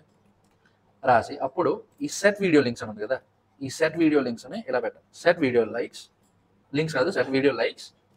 అప్పుడు ఏంటి, ఏదైతే వీడియో లైక్స్ ఆల్రెడీ ఉన్నాయో వీడియో లైక్స్ +1. ఓకే, ఇప్పుడు లైక్ వీడియో కొడితే ఏమవుతుంది మీరు గెస్ చేయండి. 95 96 అయింది, 96 97 అయింది, 97 98 అయింది. సో ఇప్పుడు ఇక్కడ ఏం జరుగుతుందంటే ఫస్ట్ వీడియో లైక్స్కి 95 అసైన్ అయిపోయి ఉంది. ఓకే, ఎప్పుడైతే ఈ ఆన్ క్లిక్ ఈవెంట్ ట్రిగర్ అయిందో, అంటే ఎప్పుడైతే ఈ బటన్ మీద ఎవరైనా క్లిక్ చేశాడో అప్పుడు ఈ లోపల ఉన్న ఫంక్షన్ ఎగ్జిక్యూట్ అవుతుంది. ఈ లోపల ఉన్న ఫంక్షన్ ఏంటి, సెట్ వీడియో లైక్స్. ఏం చేస్తున్నాము, ఈ సెట్ వీడియో లైక్స్ అన్న ఫంక్షన్ పిలిచి వీడియో లైక్స్కి ముందు ఎంత ఉందో దాన్ని +1 చేయమని చెప్తున్నాం. అంటే ఫస్ట్ టైం క్లిక్ చేసినప్పుడు 95 కాస్త 96 అవుతుంది. ఆ 96 వచ్చి మళ్ళీ ఈ వీడియో లైక్స్కి అసైన్ అవుతుంది. ఓకేనా, నెక్స్ట్ టైం క్లిక్ చేసినప్పుడు ఆల్రెడీ వీడియో లైక్స్ కౌంట్ ఏంటి 96, 96 +1 97, ఆ 97 వచ్చి మళ్ళీ దీనికి అసైన్ అవుతుంది. ఓకేనా, సో మీరు గుర్తుపెట్టుకోవాల్సిందల్లా ఇది ఇలా గుర్తుపెట్టుకోవాలి. ఓకే, సెట్ వీడియో లైక్స్ అంటే ఏంటి, వీడియో లైక్స్ అంటే ఏంటి, వీడియో లైక్స్కి ఈ యూజ్ స్టేట్ లోపల ఏదైతే ఉందో అది అసైన్ అయిపోతుంది. సెట్ వీడియో లైక్స్ అనేది ఎప్పుడు ఈ వేరియబుల్ని మనం అప్డేట్ చేయడానికి వాడతాం. ఓకే, సో అది లెక్క. ఇప్పుడు నెక్స్ట్ మనం ఏంటంటే కండిషనల్ రెండరింగ్ అని ఉంటుంది. ఓకే, సో కండిషనల్ రెండరింగ్ అంటే ఏంటి అంటే ఇప్పుడు సపోజ్ ఈ యూజ్ స్టేట్స్ అన్నది H6 పెడతాం, మరి పెద్ద అయిపోయింది, ఇక్కడ కూడా మార్చండి సరిపోయింది. ఇప్పుడు ఎప్పుడైతే లైక్స్ 100 రీచ్ అయిందో అప్పుడు మనం ఇక్కడ ఒక చిన్న టెక్స్ట్ లాంటివి చూపించాలనుకుంటున్నాం. ఓకేనా, సో అది మనం ఎలా చేస్తాం, ఫస్ట్ ఇక్కడ టెక్స్ట్ పెట్టండి. ఏ టెక్స్ట్ పెడదాము, ఓకేనా, కానీ ఇక్కడ చూసారా మనకి వీడియో లైక్స్ 98 ఉన్నా సరే ఇదే వచ్చింది, వీడియో లైక్స్ 95 ఉన్నా సరే ఇది ప్రింట్ అవుతూనే ఉంది. మనకి ఏం కావాలి, ఎప్పుడైతే లైక్స్ కౌంట్ మినిమం 100 అయిందో, అంటే లైక్స్ కౌంట్ 100 కన్నా ఎక్కువ. Okay, likes count either equal to or greater than 100 అయితేనే ఈ టెక్స్ట్ మనం చూపించాలి. సో దానికి మనం ఏం చేస్తామంటే మళ్ళీ కర్లీ బ్రేసెస్ ఓపెన్ చేయండి, చేసి వీడియో లైక్స్ కదా మనకు కావాలి, వీడియో లైక్స్ ఎప్పుడైతే minimum 100 okay greater than or equal to 100 ఉన్నాయో అప్పుడు మనం ఈ టెక్స్ట్ కాంపోనెంట్ అనేది డిస్ప్లే చేయమని చెప్తున్నాం. ఓకేనా, సో ఇప్పుడు 95 ఉంది, మన కింద టెక్స్ట్ వచ్చిందా లేదు. సో ఇప్పుడు కౌంట్ 96 అయింది, కింద టెక్స్ట్ కనిపిస్తుందా లేదు, 97 లేదు, 98 లేదు, 99 కూడా లేదు. ఓకే, ఇప్పుడు ఇంకొక లైక్ వస్తే 100 అవుతుంది. ఇప్పుడు ఆ 100 కొట్టాక వీడియో లైక్స్ ఈక్వల్ టు 100 అవుతుంది, కాబట్టి ఈ కండిషన్ ట్రూ అవుతుంది. ఎప్పుడైతే ఈ కండిషన్ ట్రూ అవుతుందో ఈ డబుల్ అండ్ సింబల్ ఉంది కదా. ఓకే, సో మనం మామూలుగా జావాస్క్రిప్ట్లో అండ్ ఆపరేటర్ అంటాం. సో ఈ అండ్ ఆపరేటర్ తర్వాత ఏదైతే ఉందో అది మనకి ప్రింట్ అవుతుంది. సో ఇప్పుడు చూసారా వచ్చింది. ఓకే, సేమ్ ఇప్పుడు అలానే మీకు ఇంకొద్ది కావాలి అంటే డిస్లైక్ వీడియో బటన్ కూడా పెడదాం. పని చేస్తుందా లేదని చెప్పి మళ్ళీ ఈ వీడియో మీద ట్రై చేయకండి. లైక్ వీడియో బటన్ పని చేస్తుంది, కొట్టండి. డిస్లైక్ వీడియో నేను జస్ట్ కాన్సెప్ట్ చెప్తాను చెప్పేసి గుర్తుంది. ఓకే, సో ఇప్పుడు మనం ఇక్కడ ఏం చేస్తున్నామో డిస్లైక్ వీడియో కొడితే ఆల్రెడీ ఉన్న లైక్స్ కౌంట్ని తగ్గిస్తున్నాం. ఇప్పుడు సపోజ్ ఇక్కడ చూసారా 95 94 అయింది, మళ్ళీ ఇంకొకసారి కొడితే 94 93 అయింది, దాని తర్వాత ఇంకోసారి కొడితే 92 91 అవుతుంది, ఇంకా అలా కొట్టుకుంటా పోతే 0 అయిపోతుంది. ఓకే, కాబట్టి అంత కొట్టాం మనం. ఇప్పుడు ఎవరైనా వచ్చి మళ్ళీ లైక్ కొట్టారు అనుకోండి వీడియోలో ఏం చేస్తున్నాం మనం ఆల్రెడీ ఉన్న కౌంట్ని +1 చేస్తాం. సో 91 అన్నది 92 అవుతుంది. నెక్స్ట్ ఇంకోటి ఎవరైనా కొడితే ఆల్రెడీ 92 ఉన్నాయి కాబట్టి ఆ 92 93 అవుతుంది. సేమ్ అలా కొట్టుకుంటూ వెళ్ళిపోతే 99 వరకు వచ్చాను. ఇప్పుడు నెక్స్ట్ 100 కొడితే ఇది వచ్చింది. ఓకే, సో లైక్స్ 100 కాబట్టి దాని తర్వాత ఎవడో ఒకటి వచ్చి చిన్నది టెస్టింగ్ చేద్దాం చెప్పి డిస్లైక్ కొట్టాడు అనుకోండి, 100 కన్నా తక్కువ అవుతుంది వీడియో లైక్స్ కౌంట్. కాబట్టి ఈ కండిషన్ ఫాల్స్ అవుతుంది కదా. సో కండిషన్ ఫాల్స్ అవుతుంది కాబట్టి ఈ అండ్ ఆపరేటర్ తర్వాత ఏదైతే ఉందో అది ఎగ్జిక్యూట్ అవ్వదు. ఓకే, సో దీన్నే మనం కండిషనల్ రెండరింగ్ అంటాం. It means showing different UI based on a condition, if or else. మనం జావా స్క్రిప్ట్ టైటిల్లో వాడతాం కదా, if A equal to 10 then execute this block, if B equal to 15 then execute this block అని. So ఆ if else condition లాగే ఇది కూడా. So in React you can use JavaScript if else, ternary or logical and. ఇప్పుడు మనం చూసింది ఇది to decide what to render. What to render అంటే what to display on UI అనమాట. రెండర్ అంటే పెద్ద పదమేం కాదు, జస్ట్ డిస్ప్లే మీదకి ఏది చూపించాలి అన్నదే రెండర్ అంటాం. ఓకేనా, సో మీరు సేమ్ ఇలాగే దీనిలో కూడా వాడుకోవచ్చు. ఇదేంటి అండ్ ఆపరేటర్ వాడి. ఇప్పుడు వీడియో లైక్స్ లెస్ దాన్ 100 అనుకోండి. ఓకేనా, పీ ట్యాగ్ వాడి ఇక్కడ క్వశ్చన్ మార్క్ పెట్టాలి. People are liking the video అని పెడదాం. ఓకేనా, ఒకవేళ 100 కన్నా ఎక్కువ అనుకోండి, people are loving the video అని పెడదాం. ఓకేనా, సో ఇప్పుడు ఇదంతా కామెంట్ చేసేయండి. కామెంట్ అంటే తెలుసుగా, కోడ్ ఉంటుంది ఎగ్జిక్యూట్ అవ్వాలి. ఇప్పుడు మనం ఇది చూద్దాం. ఫస్ట్ ఇది ఏంటి, వీడియో లైక్స్ లెస్ దాన్ 100, 95 అన్నది ఫస్ట్ ఇనిషియల్గా మనం 95 కదా అసైన్ చేసాం ఈ వీడియో లైక్స్కి. కాబట్టి 95 లెస్ దాన్ 100 కాబట్టి ఇది ఎగ్జిక్యూట్ అవుతుంది. ఇది ఎగ్జిక్యూట్ అవుతుంది. ఎప్పుడైతే 100 దాటిందో చూసారా, పీపుల్ ఆర్ లైకింగ్ నుంచి పీపుల్ ఆర్ లవింగ్ ది వీడియోకి వచ్చింది. ఎందుకు, వీడియో లైక్స్ 100 ఎప్పుడైతే అయిందో ఈ లెస్ దాన్ 100 అనేది ఫాల్స్, ఎందుకంటే video likes are equal to 100. ఎప్పుడైతే ఈ స్టేట్మెంట్ ఫాల్స్ అయిందో అప్పుడు ఇది ఎగ్జిక్యూట్ అవుతుంది. ఎప్పుడైతే ఈ స్టేట్మెంట్ ట్రూ అయిందో అప్పుడు ఇది ఎగ్జిక్యూట్ అవుతుంది. కావాలంటే మీరు ఇక్కడ డిస్లైక్ చేస్తే 99 లెస్ దాన్ 100 కదా, సో ఈ కండిషన్ ట్రూ అయింది, అప్పుడు ఈ స్టేట్మెంట్ ఎగ్జిక్యూట్ అవుతుంది. So people are liking the video. So ఇది కండిషనల్ ఆపరేటర్ అనమాట. ఓకే, నెక్స్ట్ ఏముంది మనకి, సో ఈ హుక్స్లో మనం యూజ్ స్టేట్ చూసాం. నెక్స్ట్ ఏంటి, use effect. Okay, so use effect అంటే ఏంటో ఇప్పుడు మనం చూద్దాం. Use effect in React. What is use effect in React? Use effect lets you run some code after the component renders. అంటే ఏదైనా ఒక కాంపోనెంట్ యూఐలోకి వచ్చేసాక మనకి ఏదైనా ఒక కోడ్ ఎగ్జిక్యూట్ చేయాలనుకోండి. అంటే ఇప్పుడు సపోజ్ ఇందాక చెప్పారు కదా, ఇప్పుడు పేజ్ ఫుల్గా లోడ్ అయిపోయాక, అంటే ఆ పేజ్ యూఐలోకి వచ్చేసాక అప్పుడు మనం ఒక పాపప్ని డిస్ప్లే చేద్దాం అనుకుంటున్నాం. ఓకే, సో సబ్స్క్రిప్షన్ పాపప్ కానీ లేకపోతే మేము కొత్తగా ఈ ఆఫర్ పెట్టామని మీరు చాలాసార్లు చూసి ఉంటారు ఏదో వెబ్సైట్లో. ఓకే, వాళ్ళు ఏదైనా ఒక కొత్త ఫీచర్ ఇంప్లిమెంట్ చేస్తే ఆ ఫీచర్ కోసం పేజ్ లోడ్ అవగానే మనకు ఒక చిన్న పాపప్ పేజ్ చూపిస్తారు. సో అదంతా ఎలా అవుతుంది అంటే ఈ యూజ్ ఎఫెక్ట్ ద్వారా చేయొచ్చు. Okay, so it's use for fetching data from APIs, updating the DOM manually. So updating the DOM manually అంటే ఇప్పుడు ఇదే ఒక కొత్త కాంపోనెంట్ చూపించడం. Okay, the first argument is a function. So ఇది ఫస్ట్ ఆర్గ్యుమెంట్ అనమాట, ఇక్కడ నుంచి ఇక్కడ వరకు ఇదంతా కలిపి ఒక function. Okay, the second argument అంటే ఇది is called a dependency array, controls when the effect runs. So నేను మీకు దీని గురించి ఎక్స్ప్లెయిన్ చేస్తాను. ఇప్పుడు సపోజ్ ఈ కేసు తీసుకుందాం. ఓకే, సో ఈ కేసులో ఏంటి, మనకి లైక్ బటన్ ఎంటీ ఉంది, ఎంటీ డెప్స్ అని ఉంది. ఓకే, ఇదంతా ఒక కాంపోనెంట్. సో ఇక్కడ ఏం చేస్తున్నాం, మనం యూజ్ స్టేట్ ఇంపోర్ట్ చేసుకున్నట్టే యూజ్ ఎఫెక్ట్ కూడా ఇంపోర్ట్ చేసుకున్నాక ఇది దీని syntax. Okay, use state syntax ఇది బై డిఫాల్ట్ లైక్స్కి 0 అన్నది అసైన్ చేశాం. సో ఇది use state Sintex. Use effect Sintex ఏంటి అంటే ఫస్ట్ ఒక ఫంక్షన్ వస్తుంది యూజ్ ఎఫెక్ట్ బ్రాకెట్స్ లోపల, దాని తర్వాత డిపెండెన్సీ అరే వస్తుంది. ఓకేనా, సో డిపెండెన్సీ అరే ఏంటి అంటే మనం ఈ డిపెండెన్సీ అరేలో ఏదైనా ఒక వేరియబుల్ ఇచ్చామనుకోండి, ఆ వేరియబుల్ చేంజ్ అయిన ప్రతిసారి ఈ లోపల ఉన్న ఫంక్షన్ ఎగ్జిక్యూట్ అవుతుంది. ఇప్పుడు ఫర్ ఎగ్జాంపుల్ కన్సోల్ ఓపెన్ చేద్దాం. ఓకేనా, ఇది మన స్టేట్స్ డెమో కాంపోనెంట్. ఇక్కడ యూజ్ స్టేట్ ఇంపోర్ట్ చేసుకున్నట్టే యూజ్ ఎఫెక్ట్ కూడా ఇంపోర్ట్ చేసుకుందాం. ఓకే, సింటెక్స్ ఏంటి, first use effect brackets open close, లోపల ఫస్ట్ ఆర్గ్యుమెంట్ ఏం చెప్పా, ఫంక్షన్, యారో ఫంక్షన్ చెప్పండి. నెక్స్ట్ ఏంటి, అరే, దీని లోపల డిపెండెన్సీ అరే ఉంటుంది. ఓకేనా, సో దీన్ని మనం డిపెండెన్సీ అరే అంటాం. ఎందుకు డిపెండెన్సీ అరే అంటానంటే ఈ యూజ్ ఎఫెక్ట్లో ఉన్న ఫంక్షన్ దీని మీదే డిపెండ్ అవుతుంది. సో అందువల్ల డిపెండెన్సీ అరే అంటాం. Console dot log of component rendered. ఓకేనా, సో ఇక్కడ మీరు చూసుకుంటే ఈ స్టేట్మెంట్ ఇలా పెట్టాను, ఇదంతా కామెంట్ చేయండి. కామెంట్ చేసి ఇప్పుడు పేజ్ రీలోడ్ చేసాము, కన్సోల్ ఏమైనా ప్రింట్ అయిందా, లేదు. పేజ్ డిస్ప్లేలోకి వచ్చింది కానీ ఏదైనా ప్రింట్ అయిందా లేదు. ఇప్పుడు సేమ్ అదే ఇప్పుడు ఇది అన్కామెంట్ చేశాను అనుకోండి, అన్కామెంట్ చేసి సేవ్ చేశాను. ఇప్పుడు పేజ్ రీలోడ్ చేశాను, ఇక్కడ చూసారా కాంపోనెంట్ రెండెడ్. అంటే ఇక్కడ ఏమవుతుంది, పేజ్ లోడ్ అయిపోయాక ఒకసారి ఈ లోపల ఉన్న ఫంక్షన్ ఎగ్జిక్యూట్ అవుతుంది. ఒకసారి ఎందుకు అవుతుంది అంటే ఈ డిపెండెన్సీ ఏరియా అన్నాం కదా, ఆ డిపెండెన్సీ ఏరియా లోపల ఏం లేదు కాబట్టి. ఓకేనా. అదే ఫర్ ఎగ్జాంపుల్ ఇంకొక యూజ్ ఎఫెక్ట్ ఇద్దాము. యూజ్ ఎఫెక్ట్ ఫస్ట్ ఏంటి, యారో ఫంక్షన్. యారో ఫంక్షన్స్ ఏంటో కావాలి అంటే జావాస్క్రిప్ట్ వీడియో చూడండి, దాంట్లో ఎక్స్ప్లెయిన్ చేసా. సో యారో ఫంక్షన్ కూడా ఫంక్షన్ లాంటిదే, బట్ ఏంటి ఒక ప్రతిసారి ఒక ఫంక్షన్ నేమ్ ఇవ్వక్కర్లేదు. జస్ట్ ఈ ఆర్గ్యుమెంట్స్ తీసుకోవడానికి ఒక ఓపెన్ క్లోజ్ బ్రాకెట్, అది ఏ ఫంక్షన్ అన్నది జస్ట్ ఇలా ఒక equal to greater than symbol తో పెట్టి చేస్తే దాన్ని యారో ఫంక్షన్ అంటాం. సో ఇప్పుడు ఇదంతా కలిపి ఒక arrow function. Okay, console dot log of video likes updated అని ఉంది. ఓకేనా. ఇప్పుడు మనం ఎప్పుడైతే ఈ పేజ్ అన్నది లోడ్ అయిపోతుందో, ఆ లోడ్ అయిన ప్రతిసారి డిపెండెన్సీ ఏరియా ఇవ్వాలి. సో ఇప్పుడు మనకి ఇక్కడ 2 యూజ్ ఎఫెక్ట్స్ ఉన్నాయి. ఓకేనా. సో ఈ 2 యూజ్ ఎఫెక్ట్స్ ఏం చేస్తుందంటే ఎప్పుడైతే ఈ పేజ్ టోటల్ ఈ స్టేజ్ డెమో అన్న కాంపోనెంట్ యూఐలోకి వచ్చేస్తుందో అప్పుడు ఇది ఒకసారి ఎగ్జిక్యూట్ అవుతుంది, ఇది ఒకసారి ఎగ్జిక్యూట్ అవుతుంది.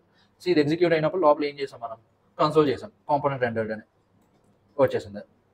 నెక్స్ట్ ఏంటి, ఈ స్టేట్మెంట్ ఎగ్జిక్యూట్ అవుతుంది. ఎందుకు, ఈ యూజ్ ఎఫెక్ట్ తర్వాత ఈ యూజ్ ఎఫెక్టే కదా ఉంది కాబట్టి ఈ లోపల ఉన్న ఫంక్షన్ కూడా ఒకసారి మాత్రమే, ఎందుకు డిపెండెన్సీ ఏరియా ఖాళీ ఉంది కాబట్టి ఎగ్జిక్యూట్ అవుతుంది. సో వీడియో లైక్స్ అప్డేటెడ్ వచ్చిందా. ఇప్పుడు ఇలా కాకుండా మనకి ఈ వీడియో లైక్స్ అప్డేటెడ్ అన్నది ఎవడైనా వీడియో లైక్ చేసినా లేకపోతే వీడియో డిస్లైక్ చేసినా ఈ రెడిట్లో ఏ బటన్ క్లిక్ చేసినా మనకి ప్రతిసారి ఇది ప్రింట్ అవ్వాలనుకుందాం. ఓకేనా. సో ఇక్కడ మనకి ఈ వీడియో లైక్ చేసినా డిస్లైక్ చేసినా ఏం అప్డేట్ చేస్తున్నాం, మనం ఈ వీడియో లైక్స్ అన్నది కదా అప్డేట్ చేస్తున్నాం. సో ఈ బటన్ కొడితే ఈ వీడియో లైక్స్ని +1 చేస్తున్నాం. ఇక్కడ ఈ వీడియోని డిస్లైక్ చేస్తే ఆల్రెడీ ఉన్న వీడియో లైక్స్ని -1 చేస్తున్నాం. ఓకే. సో ఇక్కడ ఇండైరెక్ట్గా ఏంటి, మనం ఈ వీడియో లైక్స్ అన్న వేరియబుల్ని మనం ఆల్టర్ చేస్తున్నాం, అయితే పెంచుతున్నాం లేకపోతే తగ్గిస్తున్నాం. ఓకేనా. సో ఈ డిపెండెన్సీ ఏరియా ఉంది కదా, ఈ డిపెండెన్సీ ఏరియాలోకి ఈ వీడియో లింక్ అన్నది పెట్టండి. పెడితే అప్పుడు ఇక్కడ ఏమవుతుంది, ఇందాక ఇట్లాగే పేజ్ రీలోడ్ చేద్దాము. సో ఇదొకసారి ఎగ్జిక్యూట్ అయిపోయింది. ఓకేనా. ఇప్పుడు లైక్ దిస్ వీడియో చేస్తే ఇక్కడ చూసారా వీడియో అప్డేటెడ్, కానీ ఈ కాంపోనెంట్ రెండెడ్ అన్నది రాలేదు. ఓకేనా. మళ్ళీ ఒకసారి వీడియో లైక్ కొడదాం. ఓకేనా. 2 అని వచ్చింది. ఎందుకు, సేమ్ ఇదే స్టేట్మెంట్ రెండోసారి ప్రింట్ అయిందని చూపిస్తుంది. ఓకేనా. థర్డ్ టైం కొట్టాను 3 అని అయింది, ఫోర్త్ టైం కొట్టాను అంటే ఇక్కడ 4 అంటే సేమ్ ఇదే స్టేట్మెంట్ 4 టైమ్స్ కన్సోల్ అయ్యిందని చెప్పి చెప్తుంది ఆ బ్రౌజర్. ఓకే. డిస్లైక్ కొట్టాను, అప్పుడు ఏంటి, వీడియో లైక్స్ అన్నది కౌంట్ తగ్గించాను కదా, కాబట్టి ఎప్పుడైతే ఈ వీడియో లైక్స్ అన్నది మారుతుందో అంటే అయితే పెరగడం లేకపోతే తగ్గడమో, ఆల్రెడీ ఉన్న వాల్యూ కాకుండా కొద్దిగా చేంజ్ అయింది కాబట్టి అప్పుడు ఈ లోపల ఉన్న ఫంక్షన్ మళ్ళీ ఎగ్జిక్యూట్ అవుతుంది. ఓకేనా. ఇప్పుడు సపోజ్ ఈ వీడియో లైక్స్ అన్నది తీసేసి మళ్ళీ దీన్ని ఎంటీ చేస్తాను. ఓకేనా. ఇప్పుడు ఈ లైక్ వీడియో కొడితే మళ్ళీ ఏమైనా ప్రింట్ అయిందా, లేదు. ఇనిషియల్గా ఒక 2 సార్లు ప్రింట్ అయింది, ఇంకా అదే ఉండిపోయింది. చూసారా, ఇంక లైక్ వీడియో ఎన్నిసార్లు కొడుతున్నా సరే ఇక్కడ పెరగట్లేదు. అదే ఇప్పుడు ఇక్కడ వీడియో లైక్స్ అన్నది పెట్టాం. ఓకే. ఇప్పుడు ఇక్కడ లైక్ కొడితే వీడియో లైక్స్ అప్డేటెడ్, డిస్లైక్ కొడితే వీడియో లైక్స్ అప్డేటెడ్. ఎందుకు, వీడియో లైక్స్ కొట్టినప్పుడు పెరుగుతుంది, ఇది ఎగ్జిక్యూట్ అవుతుంది. డిస్లైక్ కొట్టినప్పుడు మళ్ళీ వీడియో లైక్స్ అన్నది తగ్గుతుంది, మళ్ళీ లోపల ఉన్న ఫంక్షన్ ఎగ్జిక్యూట్ అవుతుంది. ఓకేనా. సో ఇది యూజ్ ఎఫెక్ట్ అన్నమాట. ఓకే. ఇది కేస్ 2 ఏంటి, డిపెండెన్సీ ఏరే ఉంది. ఇది కేస్ 1 డిపెండెన్సీ ఏరే లేదు. ఓకే. సో ఈ పీడిఎఫ్ అంతా నేను మన టెలిగ్రామ్ ఛానల్లో పెడతాను, వెళ్ళి డౌన్లోడ్ చేసుకోండి, మీకు రిఫర్ చేసుకోవడానికి ఈజీగా ఉంటుంది. ఏమైనా డౌట్స్ వస్తే మాత్రం కింద కామెంట్ చేయండి. ఓకే. Next two way binding. ఈ 2-వే బైండింగ్ ఏంటి అంటే ఇప్పుడు మనకి ఒక ఫామ్ ఉంది అనుకుందాం. ఓకే. సపోజ్ ఫామ్ ట్యాగ్ ఉంది, ఫామ్ ట్యాగ్ లోపల ఇన్పుట్ ట్యాగ్ ఉంది, లేబుల్ ట్యాగ్ కూడా ఉంది. ఓకే. ఇక్కడ ఇంకొక యూజ్ స్టేట్ ఇద్దాం, const video compliment set video compliment equal to use state. First అందాక వీడియో కాంప్లిమెంట్ ఖాళీగా ఉంచుదాం. ఓకే. నాకు నేనే ఫస్ట్ ఇచ్చేస్తే బాగుంది కదా, కాబట్టి మీరు కింద కామెంట్ చేయండి వీడియో ముందు. ఇప్పుడు ఈ వీడియో కాంప్లిమెంట్ అన్నదానికి ఈ ఎంటీ స్ట్రింగ్ అన్నది అసైన్ అయ్యి ఉంది. ఓకే. ఈ సెట్ వీడియో కాంప్లిమెంట్ అన్న ఫంక్షన్ వాడి నెక్స్ట్ ఎవరైనా ఫ్యూచర్లో కామెంట్ పెడితే ఈ వీడియో కాంప్లిమెంట్కి అది అసైన్ చేస్తాం. సో అది ఎలా చేస్తామా, ఫస్ట్ ఇక్కడ లేబుల్ ఇద్దాం, ఇక్కడ ఇన్పుట్, దీని నేమ్ ఏంటి, వీడియో కాంప్లిమెంట్. ఓకేనా. ఈ లేబుల్ ఏంటి, ఫర్ కాదు, HTML ఫర్ ఆల్రెడీ ఇచ్చాడు. ఈ నేమే తీసుకొచ్చి ఇక్కడ పెట్టాలి. ఓకేనా, వీడియో కాంప్లిమెంట్. ఇప్పుడు ఇక్కడ సేవ్ చేస్తే ఇక్కడ మనకి ఫీల్డ్ వచ్చింది, ఇన్పుట్ ఫీల్డ్. ఓకే, ఇప్పుడు ఈ ఇన్పుట్ ఫీల్డ్ ఉంది కదా, ఈ ఇన్పుట్ ఫీల్డ్ మీద హవర్ చేయండి. ఓకే, మీకు ఇది కనిపిస్తుందని అనుకుంటున్నా. సో ఇది మన ఇన్పుట్ ఫీల్డ్. ఓకేనా, ఇక్కడ చూడండి, మనం ముందు ఇన్పుట్ ఫీల్డ్స్లో ఎప్పుడు వాల్యూ అనే అట్రిబ్యూట్ ఇచ్చామా లేదా అన్నది మనకు పట్టించుకోలేదు. బట్ ఇక్కడ నుంచి ఏంటంటే వాల్యూ అనే అట్రిబ్యూట్ ఉందో లేదో పట్టించుకోవాలి. ఓకేనా, ఇప్పుడు సపోజ్ ఇక్కడ నేమ్ ఇస్తున్నాము, వెరీ గుడ్ వీడియో అని ఇచ్చాము. కానీ అది ఇక్కడ ఈ ఇన్పుట్ ఫీల్డ్కి వాల్యూ అట్రిబ్యూట్లో యాడ్ అయ్యిందా? లేదు. ఒకవేళ మనం ఏ ఇన్పుట్ ఇచ్చినా సరే అది వాల్యూ అట్రిబ్యూట్లోకి వెళ్ళలేదు అనుకోండి. ఒకవేళ ఇక్కడ మనం ఎంటర్ చేసింది వాల్యూ అట్రిబ్యూట్లో లేదనుకోండి, అది సర్వర్కి వెళ్దు. సర్వర్కి వెళ్ళకపోతే ఈ వీడియో కాంప్లిమెంట్ అన్నది మనకి అప్డేట్ అవ్వదు. ఓకేనా, సో ఇప్పుడు దీన్ని ఏం చేస్తామంటే వాల్యూ ఈక్వల్ టు ఇందాక మనం ఏమి ఇచ్చాము మేము, వీడియో కాంప్లిమెంట్. సో ఆ వీడియో కాంప్లిమెంట్ ఇక్కడ ఉంది. ఇప్పుడు మళ్ళీ సేమ్ ఇది హవర్ చేయండి. ఇక్కడ చూసారా వాల్యూ అట్రిబ్యూట్ ఉంది. ఓకే, ఇక్కడ మనం ఏమి ఇస్తున్నా సరే రిఫ్లెక్ట్ అవుతుందా? ఒక నేను టైప్ చేస్తున్నాం ఆల్రెడీ, సేమ్ అదే ఇక్కడ రిఫ్లెక్ట్ అవుతుందా? లేదు.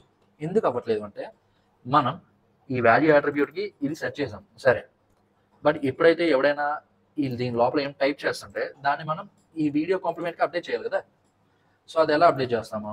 ఇందాక మనం బటన్కి, ఈ బటన్కి ఆన్ క్లిక్ ఈవెంట్ లిజనర్ వాడాం కదా, దీనికి ఆన్ చేంజ్ ఈవెంట్ లిజనర్, మళ్ళీ యారో ఫంక్షన్, మళ్ళీ ఫంక్షన్ బ్రాకెట్ ఓపెన్ క్లోజ్ ఇచ్చాక అప్పుడు సెట్ వీడియో కాంప్లిమెంట్ వచ్చింది కదా, అప్పుడు దీనికి బై డిఫాల్ట్ ఈ అనేది వస్తుంది. ఓకేనా, ఎందుకంటే ఈ ఇన్పుట్ ట్యాగ్లో ఆల్రెడీ ఉంది కాబట్టి. ఇక్కడ ఈ పెట్టండి. సో ఇప్పుడు ఈ dot target dot value.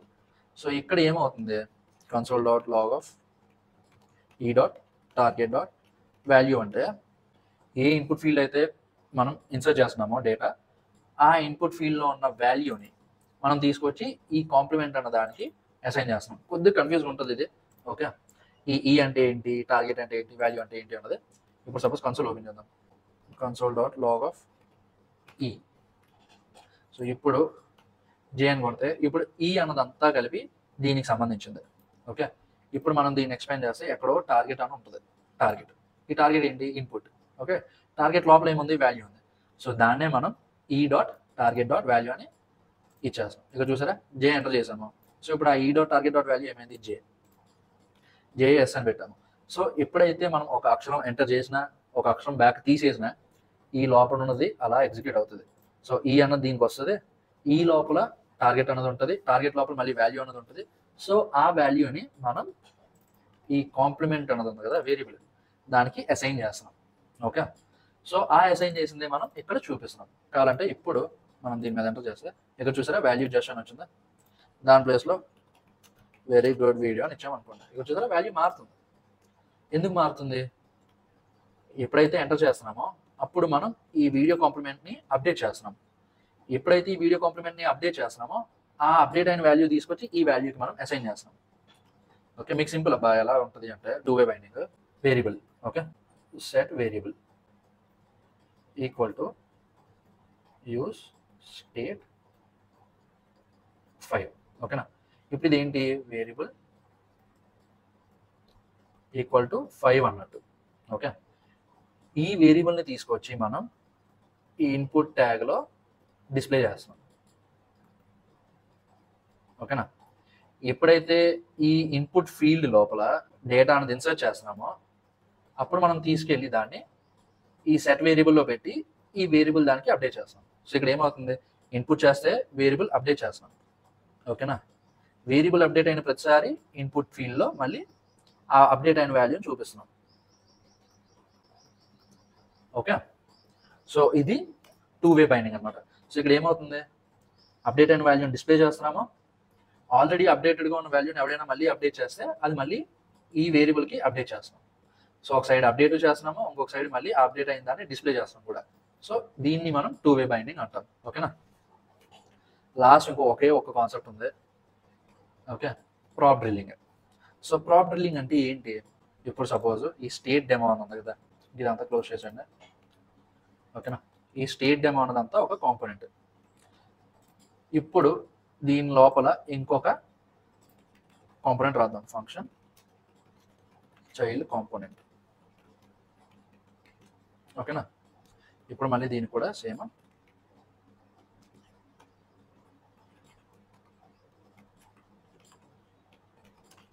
Child component అని ఇద్దాం. ఫైన్. ఇప్పుడు దీన్ని తీసుకెళ్ళి ఈ స్టేట్ డెమో ఉంది కదా, స్టేట్ డెమోలో లోపల కిందన చైల్డ్ కాంపోనెంట్ మనం మళ్ళీ ఇన్సర్ట్ చేసుకుందాం. ఓకేనా? సేమ్ ఫైల్లోనే మనం కాంపోనెంట్ వాడదాము అనుకుంటే అప్పుడు ఎక్స్పోర్ట్ అక్కర్లేదు. ఒక ఫైల్లో కాంపోనెంట్ ఇంకో ఫైల్లో వాడదాం అనుకుంటే అప్పుడు ఇక్కడ ఎక్స్పోర్ట్ చేయాలి. ఓకే. సో ఈ చైల్డ్ కాంపోనెంట్ అనేది మనం సేమ్ ఫైల్లోనే కదా, ఈ స్టేట్స్ డెమో సేమ్ ఫైల్లోనే ఉంది, ఆ సేమ్ ఫైల్లోనే వాడుతున్నాము కాబట్టి మనకి ఇది ఎక్స్పోర్ట్ చేయాల్సిన అవసరం లేదు. ఓకే. ఇప్పుడు మనం ఇక్కడ ఏం చేస్తామంటే message equal to print this in child component. ఓకేనా? సో ఇది ఒక మెసేజ్ ప్రాప్ అన్నమాట. ఓకేనా? ఈ మెసేజ్ని మనం ఈ స్టేట్స్ డెమో లోపల రిసీవ్ చేసుకుంటాం. సో ఈ మెసేజ్ అని ఇక్కడ ఈ యాప్ కాంపోనెంట్లో ఏం పంపించాడు, print this in child component. లాస్ట్లో ఓన్లీ తగులుతాం. ఓకే. అంటే ఏంటి, ఈ మెసేజ్ అన్నది ఓన్లీ దీంట్లోనే ప్రింట్ చేయాలి, చైల్డ్ కాంపోనెంట్లోనే. ఈ స్టేట్స్ కాంపోనెంట్లో ఎక్కడ మనం ప్రింట్ చేయకూడదు. కాబట్టి ఏం చేస్తామంటే దీనికి వచ్చిన మెసేజ్నే మనం దీనికి మళ్ళీ పాస్ చేసేస్తాం. Message equal to message. ఓకేనా? ఈ చైల్డ్ కాంపోనెంట్ కూడా ఇంకొక ప్రాప్ తీసుకుంటుంది మెసేజ్ అని. అప్పుడు దీన్ని ఇక్కడ మనం ప్రింట్ చేస్తాం. ఓకే. సో ఇక్కడ మనకి ఏమవుతుంది, ప్రాప్ డ్రిల్లింగ్ అన్న దాంట్లో యాప్ నుంచి ఒక మెసేజ్ పంపిస్తాం. ఓకేనా? ఆ మెసేజ్ ఎవరు తీసుకుంటున్నాడు, స్టేట్స్ డెమో అన్న కాంపోనెంట్ తీసుకుంటుంది. బట్ ఈ స్టేట్స్ డెమోకి ఈ మెసేజ్తో ఏమైనా పని అసలు ఉందా? ఈ స్టేట్స్ డెమోలో ఈ మెసేజ్ ఏమైనా డిస్ప్లే చేస్తున్నామా? లేదు. ఈ స్టేట్స్ డెమో ఎందుకు తీసుకుంటుంది, జస్ట్ ఆ చైల్డ్ కాంపోనెంట్ ఉంది కదా, ఆ చైల్డ్ కాంపోనెంట్కి పంపించడానికి మాత్రమే ఇది రిసీవ్ చేసుకుంటుంది. దీని నుంచి ఈ మెసేజ్ అన్నది మళ్ళీ ఈ చైల్డ్ కాంపోనెంట్కి వెళ్ళిపోతుంది. ఓకేనా? సో దీన్నే ప్రాప్ డ్రిల్లింగ్ అంటాం. వీడికి మామూలుగా అయితే అక్కర్లేదు ఆ ప్రాప్ తీసుకోవాల్సిన అవసరం, కానీ ఎప్పుడైతే వీడికి పంపించాలో అందువల్ల ఈ స్టేట్స్ డెమో అన్న కాంపోనెంట్ కూడా ఈ యాప్ పంపించే ఆ ప్రాప్ని తీసుకుంటుంది. ఓకేనా? సో ఇక్కడ ఏంటి, props are used to send data from one component to another component. So ఇక్కడ ఏంటి, మన కేసులో ఈ మెసేజ్ అన్నది ఒక ప్రాప్, అంటే ఒక property. Okay. Passing props through many layers of component even when some of them don't need that prop directly is called prop drilling. So ఇక్కడ మనకి ఏం చేసామో ఎంతో చెప్పా కదా, ఈ స్టేట్ డెమో అన్నోడికి ఈ మెసేజ్ ప్రాప్ అవసరం లేదు, కానీ చైల్డ్ కాంపోనెంట్ పంపించాలి కాబట్టి మాత్రమే ఈ ప్రాప్ని రిసీవ్ చేసుకుంటాం. సో ఈ ప్రాసెస్ని మనం ప్రాప్ డ్రిల్లింగ్ అంటాం. ఓకే. ఈ యూజర్ నేమ్ పేరెంట్ కాంపోనెంట్ పంపిస్తాం, బట్ ఈ యూజర్ నేమ్ మనం దేనికి పంపిస్తున్నామో డైరెక్ట్గా ఈ చైల్డ్ కాంపోనెంట్కి సెండ్ చేసేస్తున్నాం, అంతేగాని ఈ ఎక్కడ ఆ ప్రాప్ని వాడట్లేదు. కాబట్టి డైరెక్ట్గా ఈ కాంపోనెంట్కి యూజ్ లేనట్టే. ఓకేనా? సో ఈ ప్రాసెస్ని ఇక్కడ నుంచి ఇక్కడికి, ఇక్కడ నుంచి మళ్ళీ ఇక్కడికి, దేనికి ఇక్కడ వాడుకోవడానికి, ఈ ప్రాసెస్ని మనం ప్రాప్ డ్రిల్లింగ్ అంటాం. ఓకే. సో ఇది ఇవాళ వీడియో. మీకు వీడియో ఎలా అనిపించిందో కింద కామెంట్ చేయండి, మీ ఫ్రెండ్స్కి వీడియో షేర్ చేయండి. అండ్ నెక్స్ట్ 2 వీడియోస్ నెక్స్ట్ ఇంకో 3 వీడియోస్ కూడా రియాక్ట్ చేసి మీద వస్తున్నాయి. కాబట్టి రియాక్ట్ చేసి బాగా నేర్చుకుందాం అనుకుంటున్న వాళ్ళు ప్రాక్టీస్ చేయండి అండ్ మా ఛానల్కి సబ్స్క్రైబ్ చేయండి. మనం వచ్చే వీడియోలో కలుద్దాం. బై.